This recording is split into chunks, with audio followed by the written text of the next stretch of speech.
IT federation union और साथ ही IT Goa association की ओर से वडोदरा में पड़तर मांगों को लेकर धरना प्रदर्शन की शुरुआत की।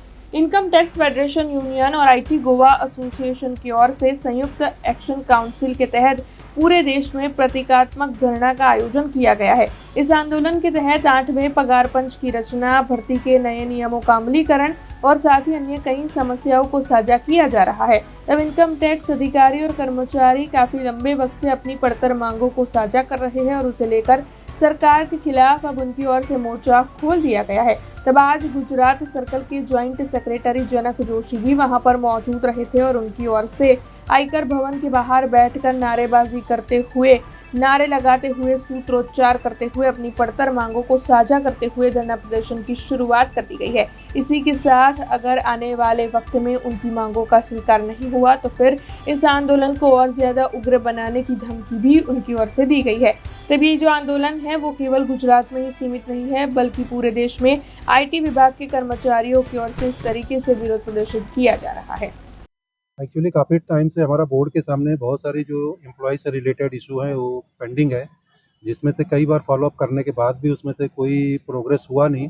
उसके लिए एक्चुअली हमने बोर्ड को नोटिस दिया और अपनी 11 सूत्री मांगों को लेकर के यहाँ पर बैठे हुए हैं।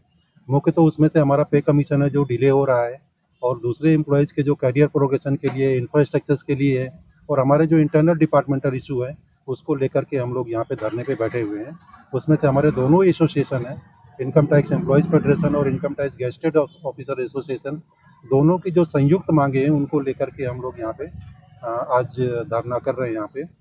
तो ये हमारा प्रोग्राम और इंटेंसिफाई होगा, और आगे जिस तरह से प्रोग्राम हमने बोर्ड को दिया हुआ है, अभी नेक्स्ट 7th को हमारा हाफ डे वॉकआउट है, फिर इसके बाद स्ट्राइक एक्शन भी है 13 तारीख को, और उसके बाद भी जैसा कि हमारा CHQ डिसाइड करेगा हम इस प्रोग्राम को आगे कंटिन्यू करेंगे। ऐसा અમે જે બેઠા છીએ એ ધરણા ઉપર બેઠા એનું રીઝન એક જ છે કે ગવર્મેન્ટની સામે 10 ડિમાન્ડ્સ અમારી જે છે એ કેડર રિવ્યૂનું છે 2024 પછીની 14 પછીની જે છે એ કેડર રિવ્યૂમાં જે અમે ડિમાન્ડ કરી હતી એ પૂરી કરી નથી।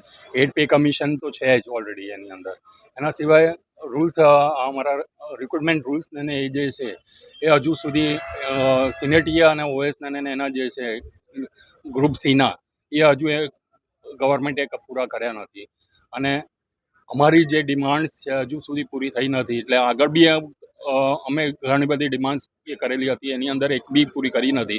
તો નેક્સ્ટ જે બી હવે આવવાના જે છે પ્રોગ્રામ્સ એ જો આ ડિમાન્ડ્સને ધારીને જો ગવર્મેન્ટ એને રિપ્લાય નહીં આપે તો આગળ ઘણા બધા એક્શન્સ લેવામાં આવી રહ્યા છે।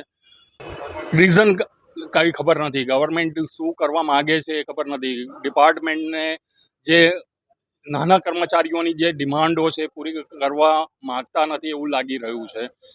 તો આગળ શું કરવું એના માટે CHQમાંથી જે ઓર્ડર્સ આવશે અમારા એના પ્રમાણે જ આગળ અમે વધવાના છીએ। આગળના વન ડે ધરણા આજે કરી રહ્યા છીએ, આગળ ઘણી બધી એવી આવશે કે જેની અંદર લોંગ ટાઈમના ધરણા બી આવી જવાના છે, અને જો ચાર્ટર ઓફ ડિમાન્ડ્સ અમારી પૂરી નહીં કરવામાં આવે તો નેસેસરી एक्शन આગળના CHQના કીધા પ્રમાણે આગળ ઘણા લેવામાં આવી રહ્યા છે। हमसे जुड़े रहने के लिए हमारे YouTube चैनल को सब्सक्राइब करें और नई वीडियो की नोटिफिकेशन के लिए बेल आइकॉन को दबाएं।